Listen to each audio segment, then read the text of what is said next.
The Girl Who Wrote with Light English Story Level 2. Every evening, after finishing her homework, Rowan sat by her window and watched the fireflies in the yard. She loved how they blinked like tiny lanterns. One night, as she reached out to catch one, the firefly landed gently on her hand. Instead of flying away, it glowed brighter, forming a thin line of golden light across her fingers. Rowan gasped. When she moved her hand, the light followed, leaving trails in the air. She waved slowly, and the glowing lines floated like soft ribbons. She realized she could write with light. She stepped into the yard and began drawing shapes. Circles, stars, spirals. They hung in the air before fading into sparkles. Soon she wrote words: hello, dream, hope. The fireflies gathered around her, glowing stronger, lighting up the night like a classroom of tiny teachers. The next night, Rowan wrote a story in the air. First she drew a ship, then waves, then a moon. The fireflies followed her movements, filling her drawings with warm golden light. Slowly the shapes began to move. The ship rocked gently, the waves shimmered, and the moon rose higher. Her story had come alive. Rowan visited the yard every evening. She wrote messages for the fireflies.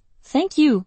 Good night. You're beautiful. They responded with soft patterns of blinking light that danced around her like applause. One evening she noticed a neighbor boy watching from his porch. He looked lonely. Rowan wrote a glowing message in the air.